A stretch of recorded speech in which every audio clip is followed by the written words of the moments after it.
In this module, we focus on a whistle-stop tour of the policy and legislative framework that underpins the development and design of agri-environment climate measures in the Common Agricultural Policy. This presentation is an overview introduction on international targets and relevant EU and national legislation. It is complemented by a number of short presentations on climate and land use policy, water legislation, and nature legislation. Overarching land use policy context is complex. There are lots of plans across climate, biodiversity, water, agriculture and food, national development plans to name but a few. It is important in the context of land use that there is coordinated implementation and coherence between these various policy and legislative targets, and that there is sufficient capacity and resources across government and society to support realisation of their objectives. The Common Agricultural Policy is a major implementation mechanism of these sets of policy and legislative frameworks in the land use sector in Ireland. Early in the negotiations of the current CAP cycle, it was highlighted by the EU Commission that the CAP has the potential through coordinated action in national Common Agricultural Policy strategic plans to contribute to 13 of the 17 UN Sustainable Development Goals, including no poverty, obviously zero hunger, but also things like responsible consumption and production, and of course climate action and life on land. It was also flagged through various consultations on the future direction of the CAP from 2018 onwards that there is a need and call from society for higher environment and climate ambition in recognition of the climate and biodiversity crisis, while also acknowledging the income crisis in agriculture.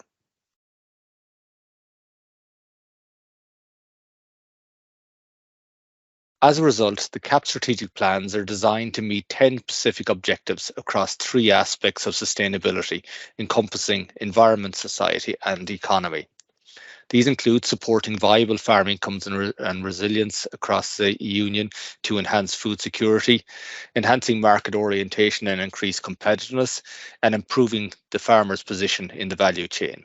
Amongst the environmental objectives include contributions to climate change mitigation and adaptation, fostering development and efficient management of natural resources, and contribution to protection of biodiversity, enhanced ecosystem services, and preservation of habitats and landscape.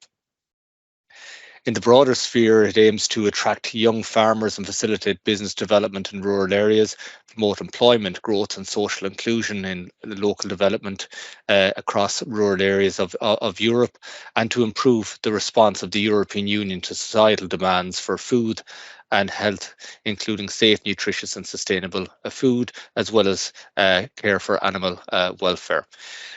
There's a cross-cutting objective to foster knowledge, innovation and digitization in agriculture.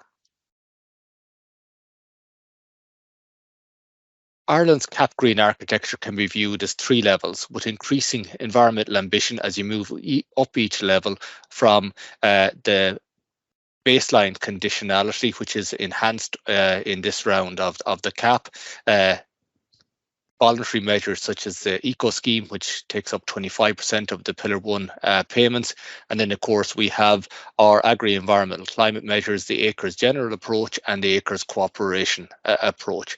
And then there are cross-cutting supports including training and advisory services, knowledge sharing, innovation, and of course the European innovation partnerships.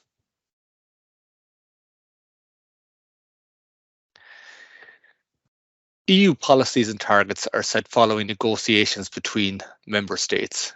Key policies and legislative context of the CAP at EU level include the EU Green Deal, and a key aspect of this for agriculture is the Farm to Fork strategy, the EU Biodiversity strategy, climate action, and EU directives such as the Water Framework Directive and the Birds and Habitats directives. Member states' CAP strategic plans have to be aligned with these various EU policies. The EU Green Deal sets the collective overall environmental ambition of member states across the EU. It aims to transform Europe into a modern, resource-efficient and competitive economy while making Europe the first carbon neutral continent by 2050. You can explore more about the EU Green Deal on the link provided in this slide. But in relation to agriculture, as I've said, the key aspect of the Green Deal is the farm to fork strategy.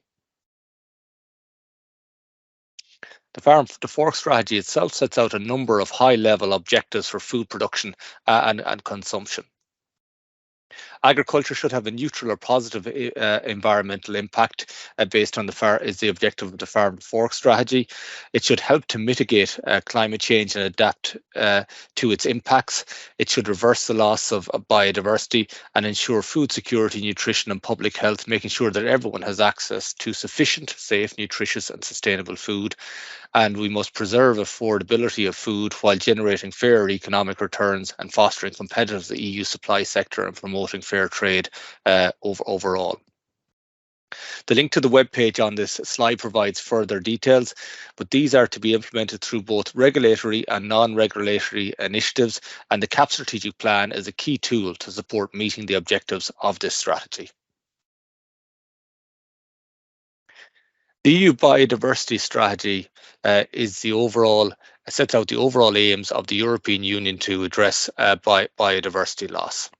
It has specific objectives to establish protected areas across 30% of the land and sea area, increase organic farming by 25%, and increase biodiverse features on agricultural land also.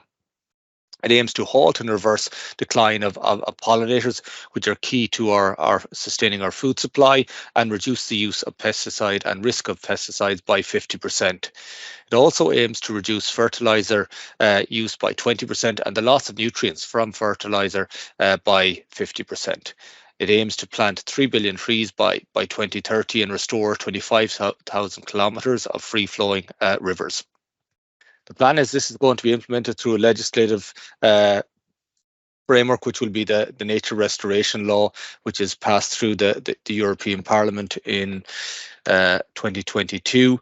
And this will set out that each member state, once it's transposed into law in Europe, member states will have 2 years to draw up national nature restoration plans to basically outline at member state level how they're going to meet these objectives.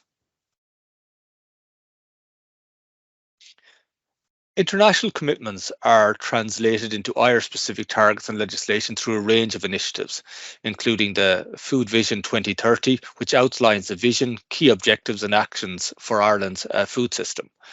One of the key missions of the policy is a climate-smart, environment sustainable and agri-food sector. The National Biodiversity Action Plan sets out the overall strategy and actions to address biodiversity loss at national level, including actions across government and society.